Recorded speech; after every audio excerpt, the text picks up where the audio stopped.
Alrighty guys, as you hearing is another Dragon Ball Legends ToP video, hopping in for season 30. So the last video that we did, right, or for the last season, for season 29, we did finish around 2,100 and something, which is very good, right? Still top cut, and more importantly, securing that 1,000 CC, right? That's definitely the main goal for all of these videos right here. So as always, before we dive straight into it, there will be timestamps in the description down below. That way you guys can go ahead and get where you need to go.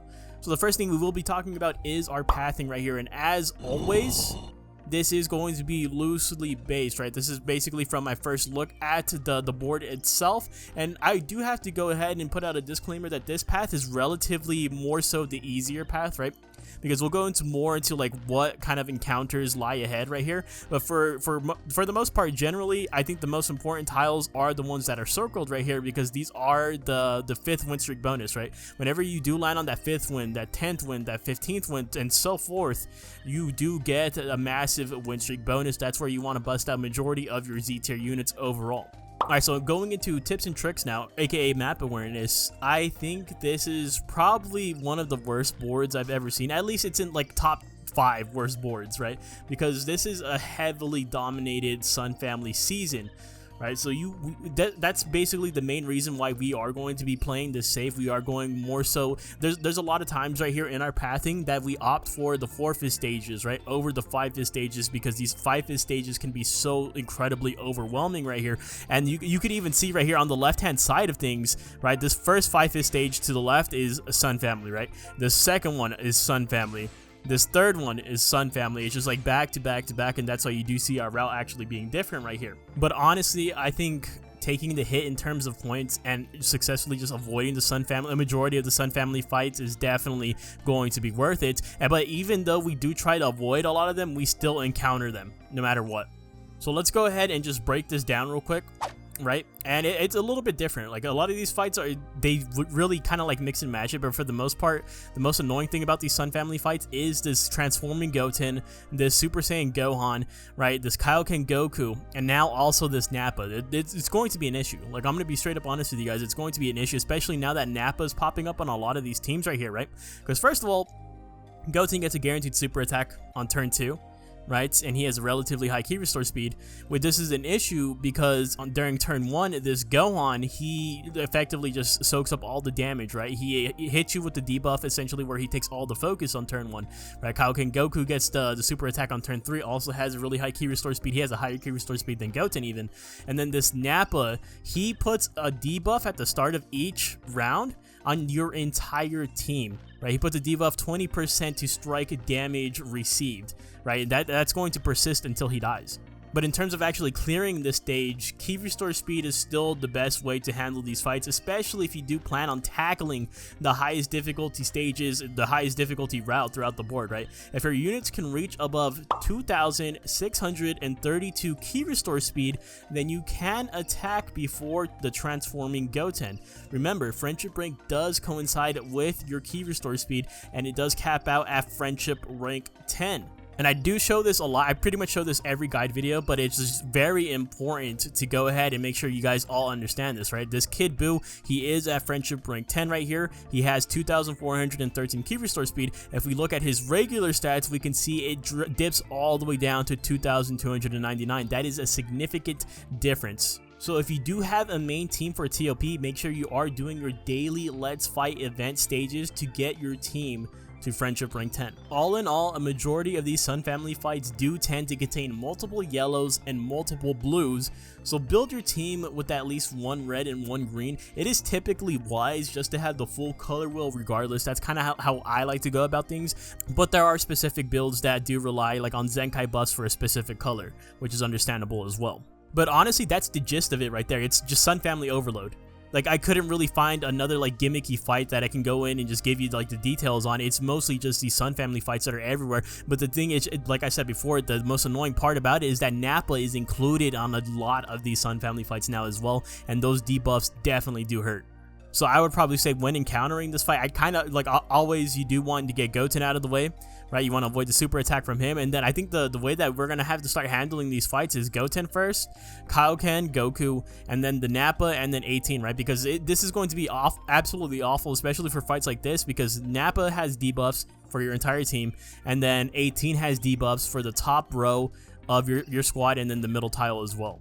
Alright, so now we're going to go ahead and take a look at the new units right here. The first one we will be taking a look at is Super Saiyan 3 Goku. So let's go ahead and take a look at his maximum stats for ToP right here. This is only at Friendship Rank 1, so you can give or take 100 Key Restore Speed, more or less, right? So starting off with Key Restore Speed 2,400, we can probably see that bump up to 2,500 right there. It's definitely not bad. He does possess the ultimate right there. And let's go ahead and see these abilities. I'm expecting a lot because look at this. It's like whole paragraphs right here. So start of the battle, 80% to damage inflicted, minus 20% to damage received, and 80 to key recovery. That is actually very important right there. That's almost a whole 100 right off rip. Start of the first turn, 30% to special move damage inflicted, 30% to ultimate damage inflicted, and on strike or blast arts attack, he gets 10% to damage inflicted, and then for one turn, and then another 10% to damage inflicted, just that cannot be cancelled.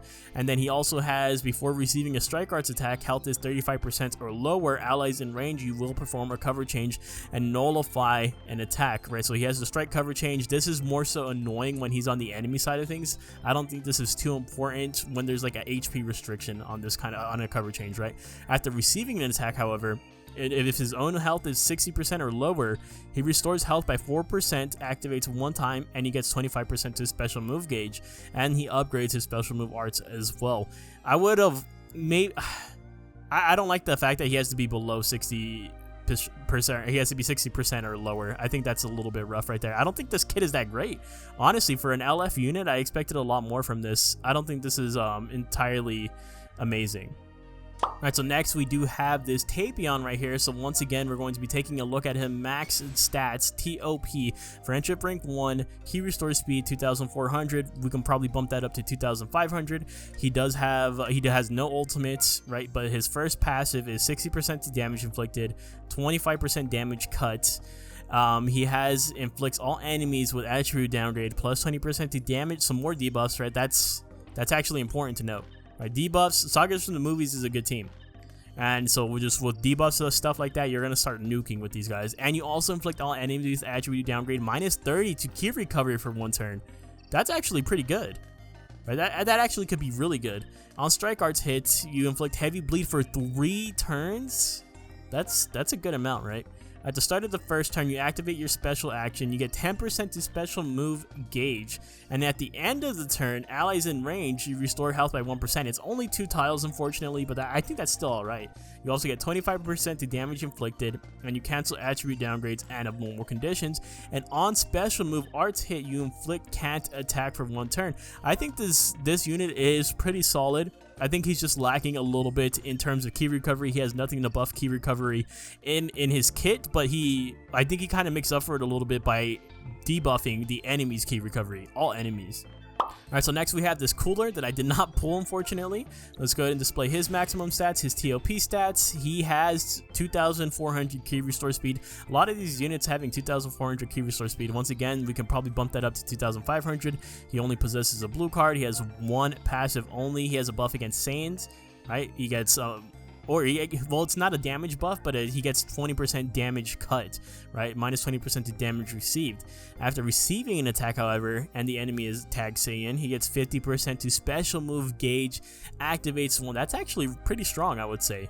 I think that's actually really, really strong right there, because there's a lot of Saiyans just generally on the board, right? That's the most populated tag in the game. At the start of the turn, you get 70% to damage inflicted, another 20% damage cut, and 120 key recovery for 1 turn. This is at the start of each turn, it seems, right? That's actually really good. So the key recovery problem with this guy is absolutely solved right there. I think this guy actually, especially at Friendship Rank 10, he's more than going to be able to attack before that transforming Goten, which is pretty much the goal for a lot of these units that you want, right? At the start of turn, if there is an enemy tag Saiyan, you also get 20% to strike damage inflicted, and on strike arts hits, you inflict attribute downgrade plus 20% to damage received for 2 turns. This is actually really solid. I can see him being very, very viable on a LOE team, right? Especially if you have him at higher stars. Alright, so next we have Turles. Once again, we did not pull. He is defensive typing right here. Maximum stats, ToP stats as well. First, take a look at the key recovery. 2,559 is really good. Right, we can immediately just bump that up to 2,600 right there, already kind of putting him above the rest. He does have, just possesses the blue card, 1 passive only. He has a buff against Saiyans as well, 30% to damage inflicted, right? And at the start of the turn, multi-target, he gets 50% to own damage inflicted, minus 20% to damage cut, or to his own damage cut, right? Inflicts all enemies with attribute downgrade, plus 15% to damage received. More debuffs is more than welcome right here. I think this guy already looks pretty good as well. So start of the turn, if there is an enemy tag Saiyan remaining, all enemies get another downgrade, minus 10% to damage inflicted for 1 turn. Right, and at the start of the 3rd turn, he heals himself by 10%. This is actually really good. I think for this batch of units that we got for part 2, the EX is definitely outshine the sparking units in terms of ToP kits. This is really good. The only thing that sucks about these EXs though is that you still need the stars, right? Because they have EX stats. You still need the stars for them to really be viable in ToP. Now, the last unit that we're going to kind of touch on a little bit, just because this guy got his Zenkai announced, we can briefly talk about him, right? And the one thing I wanted to go ahead and mention and bring up is that with this ToP stats, he's only at friendship rank 5 right here, but his key restore speed is awful, right? It's so bad, 2,226. I think the only thing that could really save this unit is if he had if these abilities, they gave him something, like, because he has a buff against Saiyans right here, he has 20% to damage cut, he has a cover change for special move arts, right? But for the most part, you kind of want to avoid those just in general. You don't want to take those in the first place, right? He needs something to help his key recovery right here. Otherwise, he's not going to replace any of your greens on regeneration that you already have, such as the Fat Boo, the First Form Cell, or even the Revival Kid Gohan that does have the Piccolo assist on it. Alright, so in terms of the best teams, we always start off with the team that I will be using for the season, and is always going to be regeneration, but we are switching up the team comp this time around. Right, so you have to go with the highest key restored speed units here. I usually always filter it by that. If you guys are looking for filler units, right, you guys can't really find like a handle on someone, I always like to filter it by key restore speed, and obviously by Z tier as well. That's kind of how I look for my units just in general, for general team building purposes, right? But we look at this, and for once in our lives, Fat Boo is in Z tier. Super Baby 2 is in Z tier. Right, look at him right here in all his glory. Super Baby 2, Fat Boo, both of them are in Z tier. I think this is the first time that I've seen this since literally the start of ToP. Right, so we finally have a full Z tier team on our hands right here, and not only that, the 21s as well, the free-to-play 21s, the red one and the blue one. You do see both of them on the squadron right here. So this season we are going to be something a little bit different. And we're kind of biting off the ranked 1 team right now, right? You do see it right here on the right hand side. I believe at the time of recording, this is the ranked 1 team and the ranked 2 team, right? This team seems to be doing incredible.